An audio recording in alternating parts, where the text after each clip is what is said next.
제가 8월부터는 절기 때 예식을 집행하는 그때의 예복을 입고 이렇게 진행을 하도록 하겠습니다.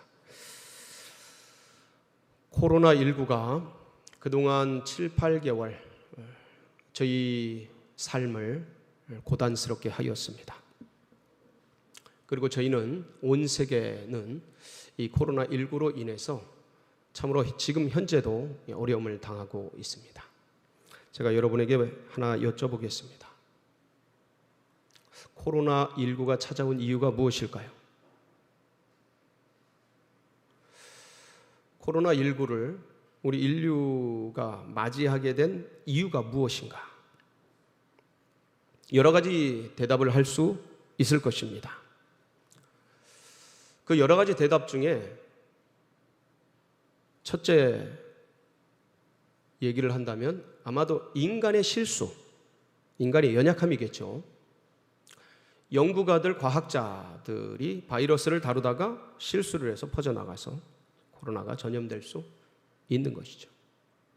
또 하나는 어떤 특정한 사람들의 목적과 의도를 관철하기 위해서 이것을 일부러 퍼뜨릴 수도 있을 겁니다. 예를 든다면 어떤 면에서 음모론을 좋아하는 사람들은 그런 얘기를 합니다. 글로벌리스트들이 세계 인구가 너무 많으니까 70억이 넘고 먹을 양식들이 줄어드니까 이걸 퍼뜨려서 의도적으로 인구를 줄이기 위해서 코로나 사태가 일어났다. 뭐 이런 음모론도 있습니다. 그런데 우리 믿음의 백성들 또는 이제 모든 사람들이 대부분 공감할 수 있는 원인을 얘기하자면 인간의 탐욕, 인간의 욕심 때문에 결국 이 코로나 사태가 일어난 것이다.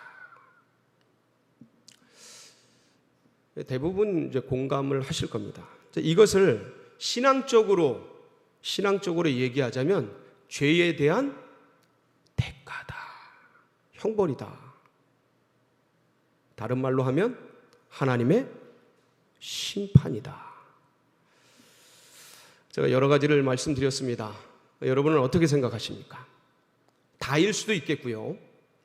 지금 제가 거론한 원인이 다일 수도 있겠고 또 어떤 특정한 부분일 수도 있을 것입니다. 그런데 코로나19뿐만 아니라 우리 삶 속에 찾아오는 여러 가지 고난들, 어려움들, 환난들 이런 것들을 이렇게 인간의 죄로 말미암는 인과응보적 관점에서 그렇게 해석할 수도 있습니다. 틀린 거 아닙니다. 문제 있는 거 아니에요. 그런 부분들이 성경에도 많이 기록이 되어 있고 그리고 우리 삶의 실제 속에서 진짜 일어나니까 그런 면이 있습니다. 그렇게 보는 면 또는 인간의 연약함과 실수로 인해 한계로 인해 벌어지는 인재로 인한 천재지변일 수도 있을 것이고 여러 가지 얘기가 있지만 오늘 성경에서는 고난에 대해서, 환난에 대해서, 문제에 대해서, 재앙에 대해서 전혀 다른 관점을 보여주고 있습니다. 저는 오늘 이 본문을 통해서 소개되는 환난에 대한, 문제에 대한, 재앙에 대한 이 새로운 관점이 우리 성도님들 심령 가운데 가슴 깊이 새겨지고 잘 박힌 못처럼 자리 잡아서 어려울 때마다, 힘들 때마다, 내 인생의 고난이 찾아올 때마다 이 말씀 굳게 붙들고 인생을 승리하시고 모든 환난을 극복하시는 모든 성도님들이 다 되시기를 주의 이름으로 축원합니다. 오늘 본문은 홍해를 건너는 그 구원의 사건을 배경으로 하고 있습니다. 10가지 재앙을 통해서 전능하신 하나님께서 이스라엘 백성들을 430년간의 고통으로부터 이제 구원을 해내시죠. 그런데 그렇게 해서 유월절 그 밤 이 애굽을 빠져나온 이스라엘 백성들은 어느덧 홍해 가운데 다다르게 됩니다. 근데 노도물결처럼 흘러가는 이 바다, 자신들이 앞을 막아선 이 바다를 대하면서 어떻게 할 줄을 모르고 멈춰 있었습니다. 그런데 이 이스라엘 백성들, 노예들을 보낸 바로와 그의 군대는 땅을 치며 후회하면서 이것들을 가만히 둘 수 없다, 그리고 쫓아오기 시작했습니다. 정예 병력, 병거들을 가지고. 그러니까 이스라엘 백성들은 마치 도간에 든 쥐처럼 앞에는 홍해가 막고 있고 뒤에는 애굽 군대가 강력하게 쫓아오고 있었습니다. 진퇴양난의 어려움 속에 던져져 있었던 것이죠. 아우성치는 이스라엘 백성들, 두렵고 불안해하는 그들, 그때 하나님께서 모세에게 손을 들어 홍해 가운데 내밀라고 말씀하십니다. 모세가 지팡이를 들어서 탁 내밀 때에 어떻게 됐어요? 홍해가 양쪽으로 쫙 갈라지기 시작합니다. 그리고 마치 벽을 쌓듯이 물이 벽처럼 좌우로 서게 되고 가운데 길이 나는데 마른 땅으로 길이 나게 됩니다. 이스라엘 백성들이 거기를 쫙 걸어가게 되지요. 한번 여러분이 그 벽처럼 물이 서 있고 홍해가 갈라져서 그리고 마른 땅을 걷는 이스라엘 백성들이 되었다고 한번 상상을 해보시기 바랍니다. 얼마나 신기했을까? 얼마나 놀라웠을까? 예?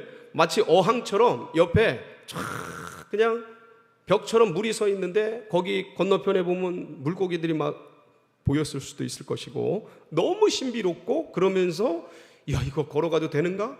이거 갑자기 무너지지 않은가? 막 불안해하고 두려워하고, 그러면서 막 신기하고 신비롭고 여러 가지 감정이 교차하면서 그 길을 다들 흥분된 채로 건너갔을 겁니다.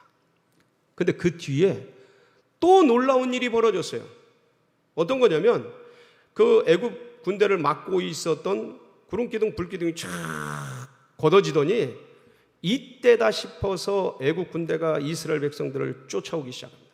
그리고 좌우에 갈라진 그 사이로 막 병거를 몰고 쳐들어오죠. 근데 모세가 손을 탁 홍해 위로 드니까 어떻게 됐어요? 물이 덮쳐버려가지고 그들을 다 수장시켜버렸어요.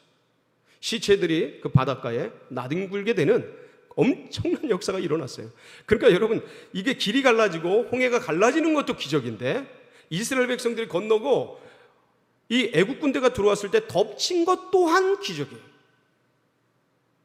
그러니까 10가지 재앙을 통해서 하나님의 기적적인 역사를 경험하고 홍해가 갈라지고 애국 군대가 수장되고 이스라엘 백성들은 그 홍해 건너편의 언덕 위에서 이 광경을 보면서 하나님의 살아계신가, 하나님의 구원의 위대하심을 경험하면서 가슴이 흥분되기 시작했던 거예요. 너무나 놀라웠던 것이죠. 그래서 그들은 그 모세의 노래를 통해, 미리암의 감사 찬양을 통해 솟구치며 춤추며 너무 기뻐하고 그러면서 하나님의 전능하신 능력들을 찬양하고 기뻐했습니다. 그리고 그 광경을 바라본 모든 이스라엘 백성들 가슴 깊이에는 하나님을 향한 경외감, 우리를 구원해 주신 주님의 놀라우신 그 기적적 역사, 그리고 이 일들을 앞서 행하는 모세에 대한 그 신뢰와 믿음, 이런 것들이 쫙 자리 잡게 되었습니다. 그 말씀의 기록이 출애굽기 14장 31절에 있는데, 우리 이스라엘 백성들의 마음을 한번 읽어보도록 하겠습니다. 시작. 애굽 사람들에게 행하신 그 큰 능력을 보았으므로 백성이 여호와를 경외하며 여호와와 그의 종 모세를 믿었더라. 여호와와 그의 종 모세를 어떻게 했더라? 믿었더라. 하나님이 우리를 구원하셨구나. 하나님이 이 큰 애굽으로부터, 군대로부터 우리를 보호하시고 홍해를 가르시고 우리를 기어이 구원해내셨구나 하는 그 전능하신 여호와 하나님에 대한 그 감격과 기쁨과 경외감과 그 구원의 은총에 대한 믿음, 이런 확신, 이런 것들이 그들 가슴 속에서 막 타오르기 시작했던 것입니다. 이렇게 뜨거운 믿음과 경외감을 가진 이들을 이제 모세는 이끌고 그 홍해 건너편을 걷기 시작하는데, 거기가 바로 수르 광야였습니다. 수르 광야. 거기를 사흘길을 걷게 됩니다. 그런데 이들이 나올 때 급히 나왔는지라 뭐 이렇게 먹을 걸 많이 싸우거나 그다음에 물을 많이 쟁여오거나 그러질 못했어요. 여러분 아시겠지만 광야라는 땅이 모래, 자갈, 바위 투성이고 메마르단 말이에요. 그리고 그 중동의 뜨거운 태양 그 열은 한 40도, 체감온도 50도 가까이 육박하는 그런 엄청난 뜨거운 땅이랍니다.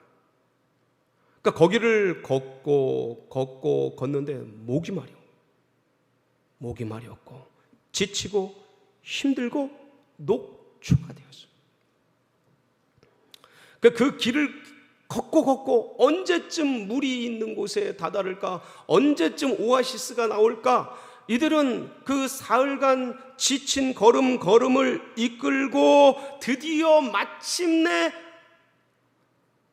마치 사막 가운데 오아시스 같은 광야 땅 가운데 마라라는 지역에 도착을 하게 됩니다.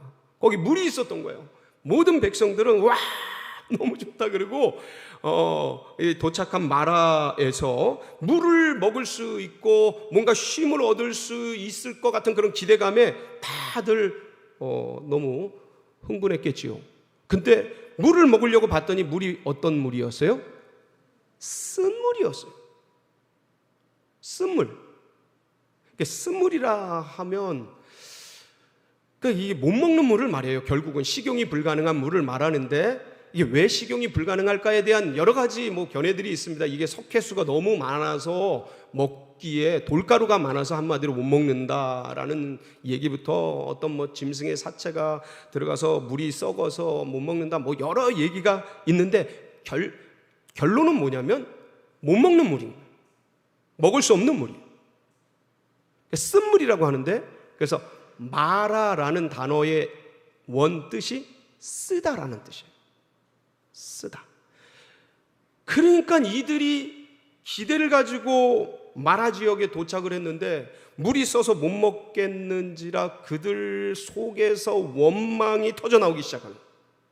우리를 이러려고 애굽에서 끄집어내서 우리를 이렇게 힘들게 여기까지 와서 죽이려고 그 원망의 내용은 안 나옵니다. 그런데 다음에 계속되는 그 원망들의 내용들이 아마 이와 유사했던 것으로 생각해서 이런 원망들이 그들이 그냥 막 토해내. 물을 좀 달라고 목마르게 죽겠다고 이러다가 우리 애들 다 죽고 짐승들 다 죽고 어떻게 하려고 우리를 이곳으로 이러고 있냐고 이 쓴물 어떻게 먹을 수도 없는 물로 우리를 데리고 왔냐고 마치 모세를 금방이라도 돌로 쳐 죽일 것 같이 모세를 향한 원망과 불평들을 막 쏟아내기 시작했습니다. 제가 여러분에게 한 가지 여쭙겠습니다. 여러분, 하나님께서 이스라엘 백성들을 10가지 재앙과 거기로부터 기적적으로 인도해내시고 홍해의 기적을 베푸시어서 끄집어내셔서 왜 하나님의 섭리 속에 아름다운 땅, 좋은 땅, 젖과 꿀이 흐르는 물이 쫙 흐르는 그런 땅으로 인도하지 않으시고 마라의 쓴물 가운데로 인도하셨는가? 라는 질문입니다. 구원받은 백성, 영적으로 보면 출애굽 자체가 구원이지 않습니까? 예수 그리스도를 알고 하나님의 은혜를 경험하고 교회에 와서 주님을 알고 믿음을 가지고 영생의 소망을 가지고 구원 얻은 그 백성들인 이스라엘 백성들을 왜 아름다운 땅, 젖과 꿀이 흐르는 땅, 물이 풍성한 호수가 넘치는 생수가 넘치는 강으로 인도하지 않으시고 수르 광야의 사흘길 광야길을 걷게 하시고 마라라는 이 샘물을 만나게 하셨을까? 주님의 뜻은 무엇인가? 주님은 왜 그렇게 하셨을까? 오늘 25절에 그 해답이, 이유가 기록되어 있는데 25절 후반부에 이렇게 기록되어 있습니다. 한번 같이 보실까요? 시작. 거기서 여호와께서 그들을 위하여 법도와 율례를 정하시고 그들을 시험하실세. 어디에서요? 거기가 어디예요? 마라에서. 누구를 위해서? 그들을 위해서, 이스라엘 백성들을 위해서 법도와 율례를 정하시는데 거기서 그들을 뭐 하신다고요? 시험하실세.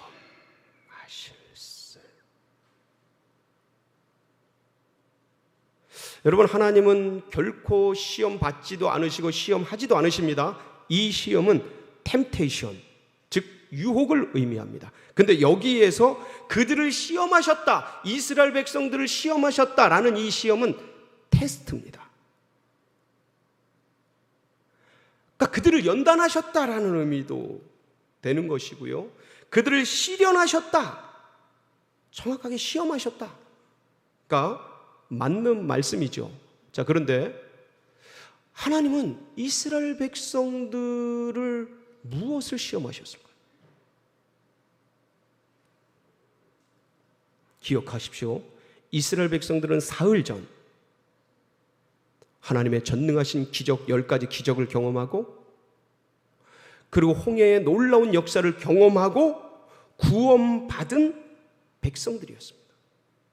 그러니까 출애굽의 그 감격적 구원, 은혜, 홍해에서부터 구원해 주신 전능하신 하나님께 대한 믿음, 경외, 이런 것들을 가슴속에 풍성히 품었던 그들이었던 거예요. 근데 사흘 길을 수르 광야를 걸으면서 이 모든 구원의 감격들, 하나님을 향한 경외감들, 주님을 향한 구원에 대한 믿음, 모세를 향한 신뢰,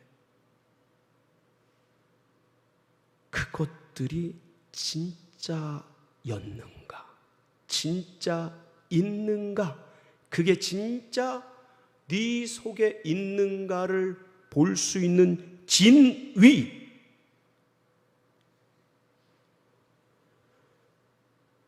확인하는 장소가 바로 어디였어요?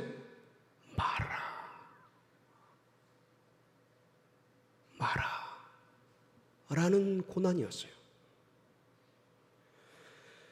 구원받은 백성이 세월 속에서, 생활 속에서 맞이하는 고난에 부딪혔을 때 나를 구원해 주신, 지금 이 마라라는 것과 상대도 안 되고 수르 광야라는 것과 비교도 안 되는 홍해를 건너게 하시고, 홍해 그 군대들을 무찔러 주시고, 10가지 그 애굽의 제국으로부터 10가지 재앙을 통해 끄집어내 주신 그 엄청난 전능하신 하나님의 능력을 경험한 그 사람에 대한 믿음이 생활 속에서, 광야길, 사흘길 속에서 무너지지 않도록, 깨지지 않도록 진짜 여전히 살아있는지를 확인할 수 있는 그 진위를 알도록 시험하시는 그곳이 바로 마라였어요. 마라.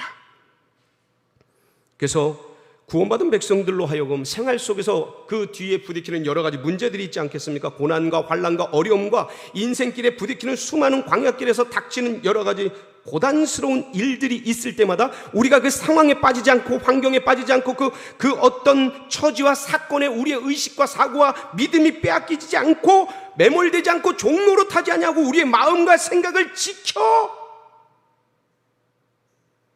그때 비로소 사흘 전 나를 구원해 주신 분이, 홍해에서 나를 끄집어내 주신 분이 하나님이시지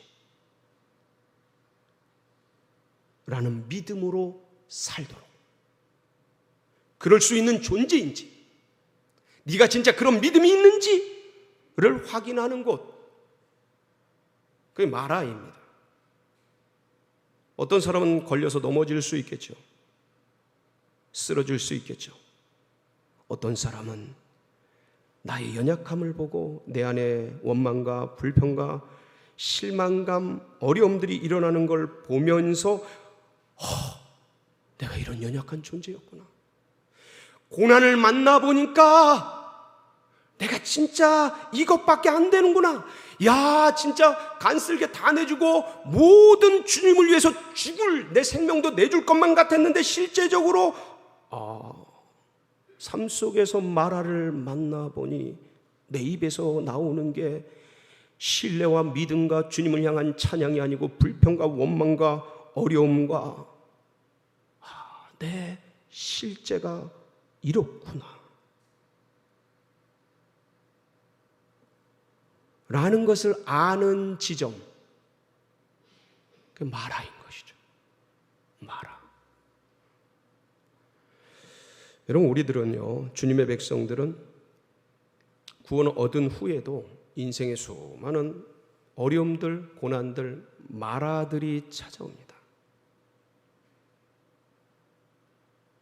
거기서 알게 되죠. 참 부족하구나. 참 연약하구나. 여기서 내가 하나님을 붙들고 나를 구원해 주신 주님을 의지하는 게 아니고 자꾸 옛날 거로 돌아가는구나.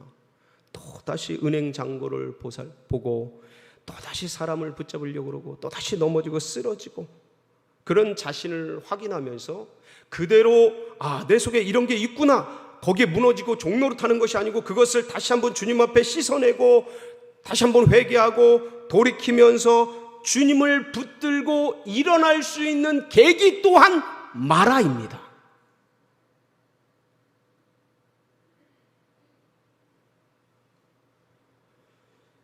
그러니까 주님의 고난과 재앙은 항상 양날 가진 검처럼 다가와서 어떤 사람은 베고 쓰러뜨리지만 어떤 사람은 그걸 딛고 나아갈 수 있는 놀라운 계기가 되게 하신다는 거예요.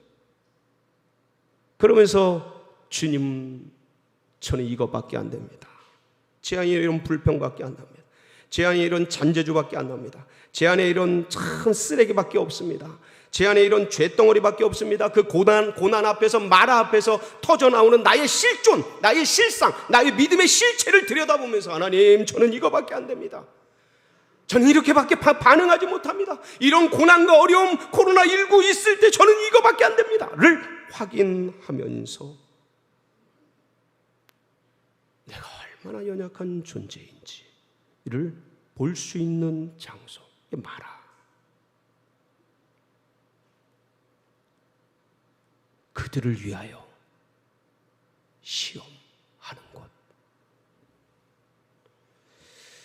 신명기 8장 2절 3절에는 이런 과정을 이렇게 묘사하고 있습니다. 한번 볼까요? 신명기 8장 2절 3절 시작. 네 하나님 여호와께서 이 40년 동안에 내게 광야길을 걷게 하신 것을 기억하라. 이는 너를 낮추시며 너를 시험하사 네 마음이 어떠한지 그 명령을 지키는지 지키지 않는지 알려 하심이라. 너를 낮추시며 너를 줄이게 하시며 또 너가 알지 못하며 내 조상들도 알지 못하던 만나를 네게 먹이신 것은 사람이 떡으로만 사는 것이 아니요 여호와 입에서 나오는 모든 말씀으로 사는 줄을 네가 알게 하려 하심이니라. 구원의 감격, 구원의 은혜, 마치 그때는 모든 것을 할 수 있을 것만 같지만 이런 마라를 만날 때, 인생 광야를 거치며 만나는 수많은 문제와 어려움과 고단함을 만날 때 이게 내가 얼마나 연약한지, 내 믿음이 얼마나 부족한지, 내가 생각하고 사고하고 은혜로 받은 그것들이 실제적으로 내 속에 얼마나 연약한지를 확인하면서 사람이 떡으로 사는 것이 아니고 사람이 다른 어떤 것으로 사는 것이 아니고 그런 순간마다, 어려운 순간마다, 마라를 만날 때마다, 고난을 만날 때마다 주님을 의지하고 주님의 입에서 나오는 말씀 붙들고 사는 백성인 것을 알게 하려고 뭘 만나게 한다고요? 우리를 마라를 만나게 한다고. 완전히 새로운 관점, 죄에 대한 형벌, 인과응보, 말하는 그런 것이다라고 사고하는 사람들에게는 전혀 새로운 관점, 우리를 연단하고 우리를 훈련하고 우리를 구원받은 백성들답게 살게 하기 위한 하나님의 놀라운 경륜과 섭리와 인도하심 속에 있는 것, 그것이 또한 마라,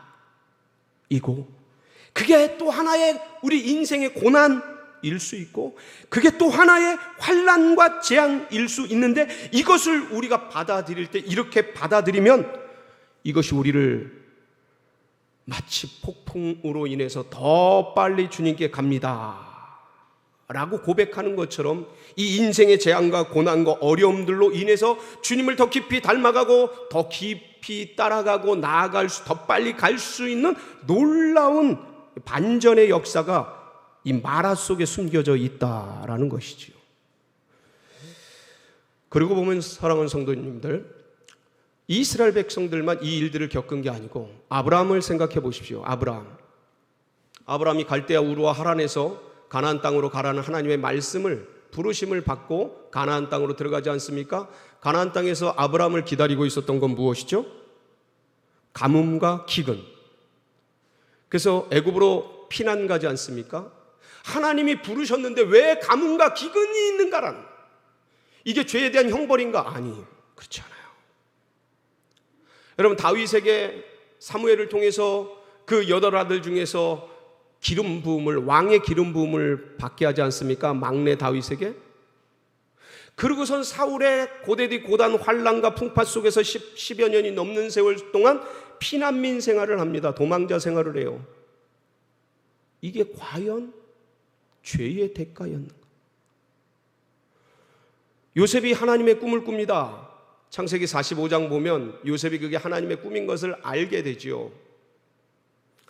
그래서 10 볏집단, 형님들의 볏집단이 요셉의 볏집단에게 절을 하고, 해와 달과 11별이 요셉에게 절을 하는 그 꿈을 꾸고 나서 주신 것은 하나님이 주신 꿈인데, 그 과정 이후의 과정은 형님들에게 죽임을 당할 뻔하고, 은 20냥에 팔려서 애굽의 노예 살이를 하고, 성실하게 살려고 몸부림치면 칠수록 감옥에 들어가고 억울한 누명을 쓰고 고생하는 그 피비린내 나는 시간들을 보내는 것을 알 수가 있습니다. 요셉의 죄에 대한 대가인가? 그걸 그렇게 받아들여야 되는 건가? 그래서 예수님께서 요한복음 9장에 보면 성전에서 나와서 길을 가시는데 날 때부터 맹인된 사람이 구걸을 하고 있었어요. 근데 제자들이 그러죠. 누구의 죄입니까? 맹인의 죄입니까? 부모의 죄입니까? 조상 탓입니까? 누구 탓입니까? 그때 주님이 그러셔요. 저로 하나님의 일을 나타내려 함이니라. 요한복음 11장에 보면 나사로가 나와요. 나사로가 병들었다고 연락이 오는데 죽도록 냅둡니다. 그러면서 예수님이 그 11장 4절에 그런 얘기를 하셔요. 이 병은 죽을 병이 아니라 하나님의 영광을 나타내려 함이니라. 이 마라예요. 우리 생에 찾아오는 고난, 우리 생에 찾아오는 어려움, 양날 가진 검처럼 다가오는 이 고단한 마라를 만났을 때 우리는 과연 어떻게 반응해야 하는가? 거기서 나 자신을 점검하고, 이거밖에 안 되는구나. 마라가 쓰거든요. 원망과 불평이 나옵니다. 안 나올 수가 없어요. 내가 이렇게밖에 반응이 안 되는구나. 여전히 내 속에 이 더러운 것들이 가득하구나. 아직도 주님을 의지할 줄 모르는구나. 나를 홍해로부터 구원해 주신 그 강대국 애굽으로부터 끄집어내 주신 그 주님을 의지할 줄 모르는구나. 원망과 불평이 쏟아져 나오는 그런 것밖에 안 되는구나. 나는 아직도 멀었구나.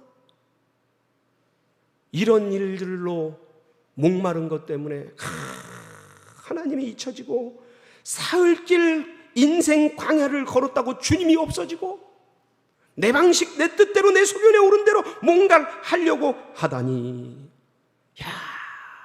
참 미약하고 부족하고 연약하구나.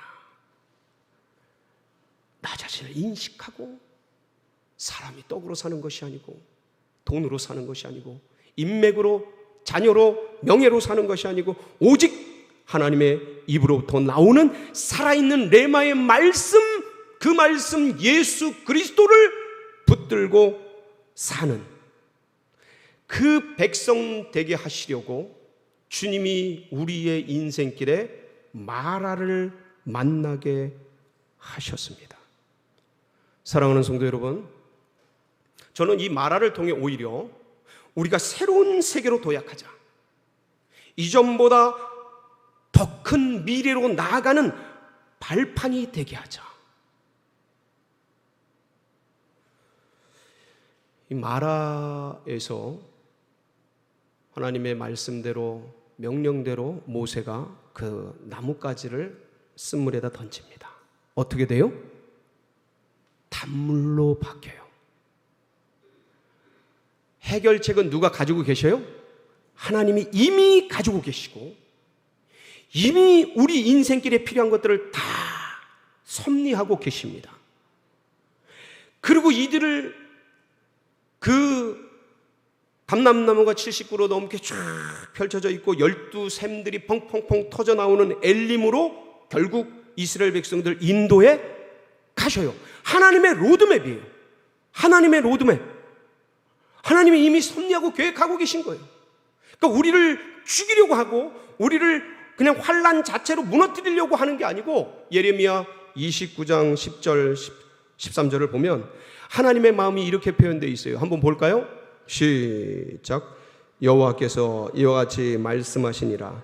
바벨론에서 70년이 차면 내가 너희를 돌보고 나의 선한 말을 너희에게 성취하여 너희를 이곳으로 돌아오게 하리라.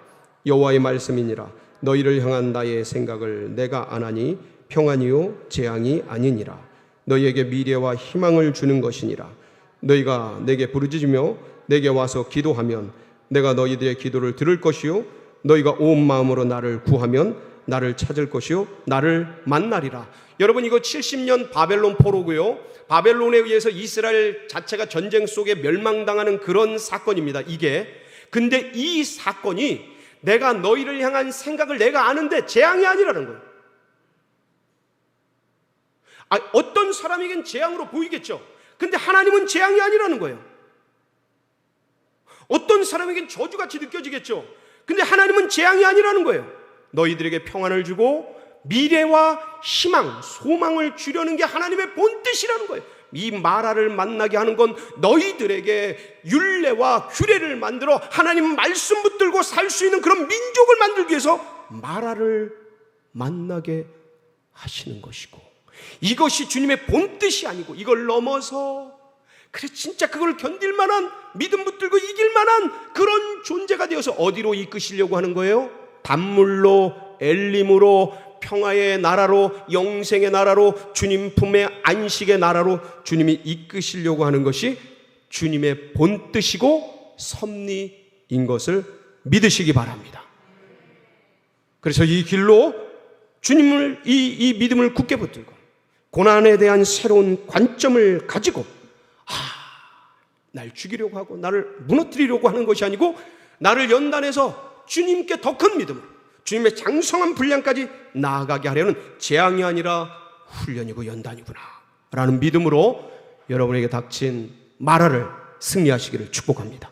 같이 기도하시겠습니다.